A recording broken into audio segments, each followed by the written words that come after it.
March 11th, 2026, approximately 3:47 a.m. local time. The USS Gerald R. Ford, the most advanced and expensive warship ever constructed, was operating in the Arabian Sea, roughly 280 kilometers from the Iranian coastline. On the radar screens, in the Combat Information Center, operators detected incoming contacts, small, slow-moving objects approaching from the northeast. The classification came back quickly. Unmanned aerial vehicles, drones. The Ford's defensive systems activated. Close-in weapon systems spun up. Rolling airframe missiles prepared to launch. And then something happened that the United States Navy has spent the last 72 hours refusing to discuss publicly. At least 4 Iranian Shahed-136 drones penetrated the carrier's defensive perimeter. They got through, not intercepted at 50 kilometers, not destroyed at 20 kilometers. They made it inside the final defensive ring where 400 sailors working on the flight deck had approximately 90 seconds of warning before impact. Let me tell you exactly why this matters, and why the silence from the Pentagon tells you everything you need to know about what just broke. The USS Gerald R. Ford is not just another aircraft carrier. This is the flagship of American naval power, the lead ship of an entirely new class designed to replace the Nimitz-class carriers that have dominated the seas since 1975. The Ford cost American taxpayers $13 billion to build. Not $13 billion for a battle group, $13 billion for one ship. When you add in research, development, and the cost of its air wing, the total investment approaches $17 billion. This vessel is 106 feet long. It displaces over 100,000 tons. It carries 75 aircraft and helicopters. Its crew numbers approximately 4,500 personnel. The ship uses 2 A-1B nuclear reactors that will power it for 50 years without refueling. It generates 3 times the electrical power of a Nimitz-class carrier. That power runs the electromagnetic aircraft launch system, EMALS, which replaces steam catapults and can launch aircraft more rapidly with less stress on airframes. The Ford has 11 advanced weapons elevators designed to move ordnance from magazines to the flight deck in half the time of older carriers. Its dual-band radar can track hundreds of targets simultaneously at ranges exceeding 300 kilometers. This ship represents the absolute cutting edge of naval engineering, and it just got penetrated by drones that cost $50,000 each. Let me explain what the Shahed-136 actually is, because understanding this weapon is understanding why what happened 3 days ago rewrites the rulebook on carrier defense. The Shahed-136 is an Iranian-designed loitering munition. The Russians call it the Jarin 2 and have used thousands of them against Ukrainian infrastructure. NATO. Designation is Type 136. This is not a sophisticated weapon. It's a delta-wing drone with a small turbojet engine, a GPS guidance system, and a 40-kilogram warhead. Maximum range is approximately 2,500 kilometers. Cruising speed is around 185 kilometers per hour. That's slow. Propeller-driven World War II fighters flew faster. The Shahed-136 is made primarily of fiberglass and commercial off-the-shelf components. No stealth coating, no advanced avionics, no electronic warfare suite. Iran manufactures these drones for somewhere between $50,000 and $75,000 per unit, depending on which intelligence assessment you trust, and they produce them in massive quantities. Estimates suggest Iran can manufacture 50 to 100 Shahed-136 drones per month. That's industrial-scale production of disposable weapons. Here is what those cheap, slow, simple drones just accomplished. They defeated the defensive systems on a $13 billion warship. The Ford carries multiple layers of defense specifically designed to stop exactly this kind of threat. The outer layer is the carrier's escort ships. Burke-class destroyers and Ticonderoga-class cruisers equipped with Aegis combat systems. These vessels can engage threats at ranges exceeding 150 kilometers using standard missiles, but Aegis was designed primarily for high-value threats. Ballistic missiles, cruise missiles, advanced aircraft. The system can track drones, but firing a $2 million standard missile at a $50,000 drone is a cost exchange nightmare. The middle defensive layer is the rolling airframe missile system, RIM-116. The Ford carries 2 launchers with 21 missiles each. These are infrared-guided missiles designed specifically for anti-ship missiles and aircraft. Each RIM-116 costs approximately $900,000. They work well against fast-moving targets with hot engines. Shaheds, with their small turbojet engines and slow speed, present a much more difficult target profile. The final layer is the close-in weapon system. The Ford has 3 CIWS mounts. These are the phalanx guns you see in videos, 6-barrel Gatling guns that fire 4,500 rounds per minute of 20mm depleted uranium ammunition at targets that get within 2 kilometers of the ship. This is the last-ditch defense. If something reaches CIWS range, you're already in trouble. 4 Shaheds got through all of that. Here's how it happened. Iran didn't launch 4 drones. They launched at least 40 based on what we're seeing from satellite tracking data and communications intercepts that have leaked to defense journalists. This is called swarm tactics. You don't send one target that defensive systems can focus on. You send dozens simultaneously from multiple vectors. Some are real threats, some are decoys. The defenders have to engage everything because they cannot risk assuming any individual drone is a decoy. Each engagement depletes the defensive magazine. The Ford's escort destroyers likely fired RIM-116s at the first wave of contacts. Maybe 10 to 15 missiles. Some hits, some misses. More drones kept coming. The CIWS systems engaged targets that got close. The Phalanx guns have one critical limitation. They can only engage one target at a time per mount.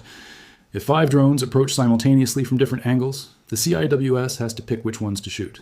The others get through. And that's exactly what happened. At least 4 Shahed-136 drones made it inside the defensive perimeter and struck the USS Ford. Now here is where the story gets interesting, because the Pentagon's response tells you more than any official statement ever could. Within hours of the attack, Iranian state media released footage, drones launching, explosions in the distance, claims that the Ford had been severely damaged. The Pentagon's response was a brief written statement. Reports of significant damage to USS Ford are false. The ship remains fully operational and continues its mission. Notice what that statement doesn't say. It doesn't say no drones hit the ship. It doesn't say all drones were intercepted. It says significant damage didn't occur and the ship is operational. That's carefully crafted language. I've read enough Pentagon statements to know when they're telling you what didn't happen instead of what did happen. If every single drone had been intercepted, the statement would say that. They would release footage of successful intercepts. They would have the captain do a press briefing showing the ship undamaged. Instead, we get 2 sentences and silence.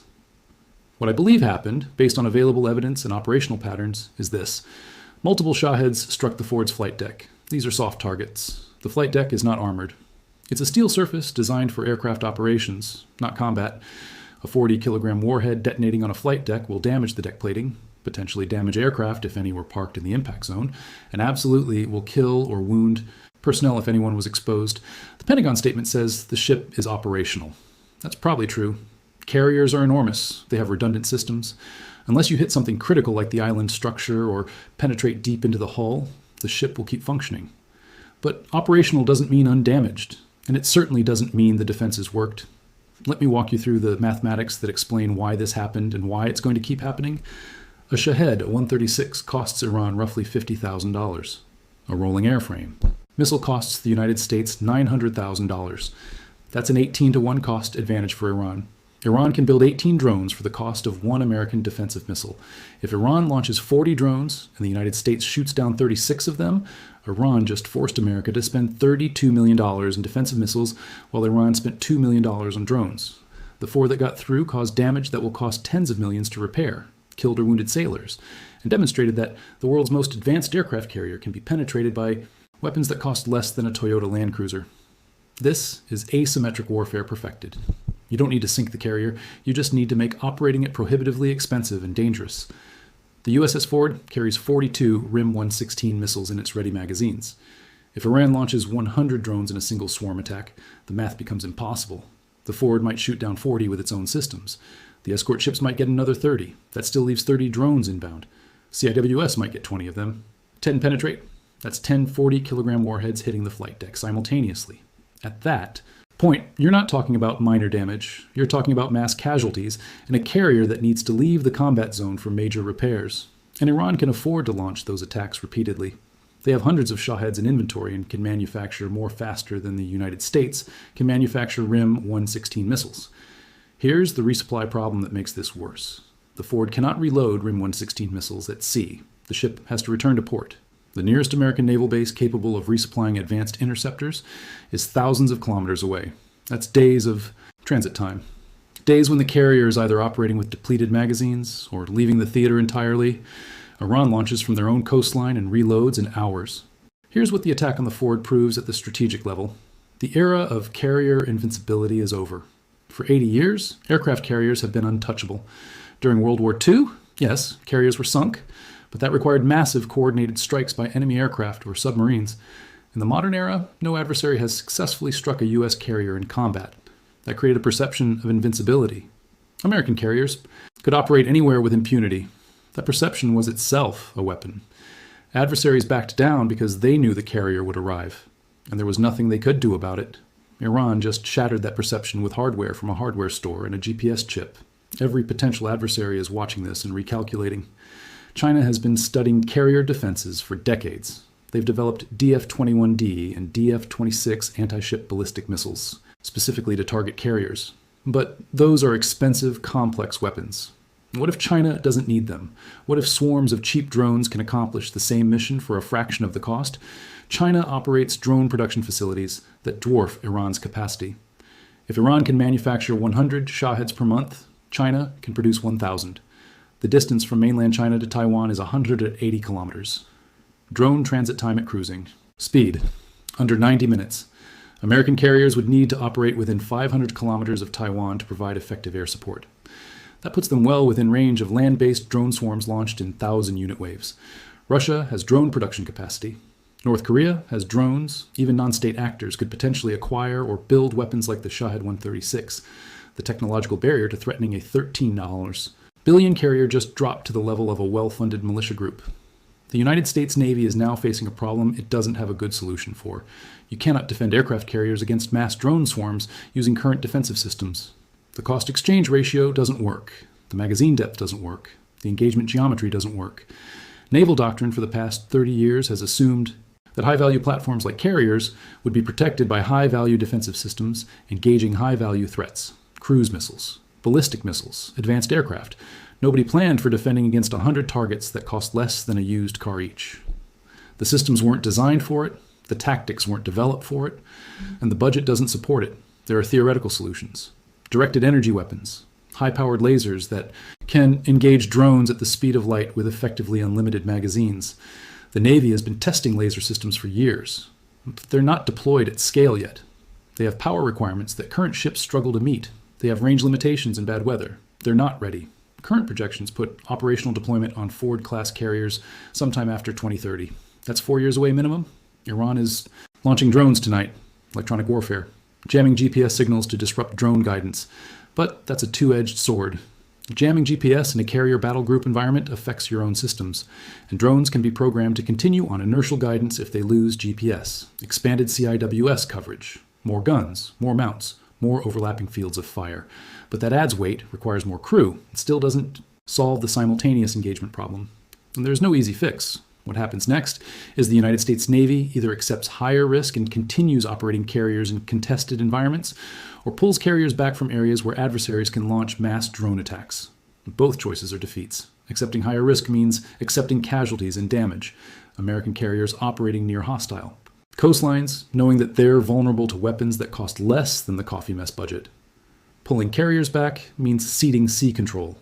If carriers can't operate within 500 kilometers of the Iranian coast because of drone threats, Iran just expanded its defensive perimeter by 500 kilometers without firing a shot.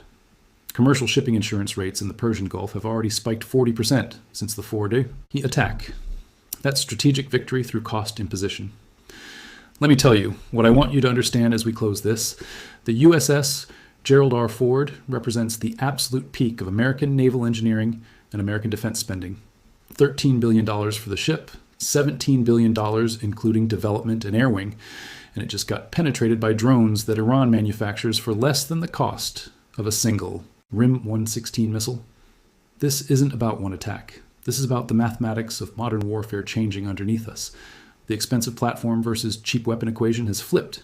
The defender is bleeding money in magazine depth while the attacker is spending pocket change and manufacturing replacements faster than they're being consumed. 400 sailors on that flight deck had 90 seconds of warning. Some of them are in hospitals now. The Pentagon won't confirm casualties, but medical evacuation flights from the Ford to Landstuhl Regional Medical Center in Germany have been tracked by flight monitoring services. Flight tracking data shows C-17 medical transports departing the region within 12 hours of the attack. That's the pattern you see when personnel need advanced trauma care. People got hurt. The ship got damaged. And the official response is 2 sentences and silence. If you found this analysis valuable, subscribe to this channel because I'm going to continue tracking what the mainstream coverage won't touch. The major networks showed you the Pentagon denial and moved on. They didn't ask why there's no footage of successful intercepts. They didn't do the math on cost-exchange ratios. They didn't explain what swarm tactics are or why current defenses can't handle them. You just got that information. Share this video because people need to understand what's actually happening in the Persian Gulf. The story they're being told is that American carrier defenses work perfectly and Iran's attacks are failing.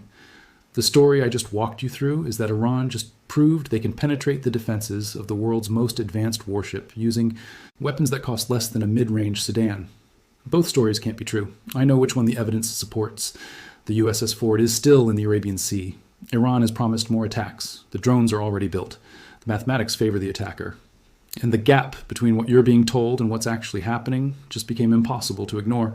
Subscribe, share, and pay attention. Because this is how power balances shift. Not with declarations and treaties, with cheap drones and expensive lessons,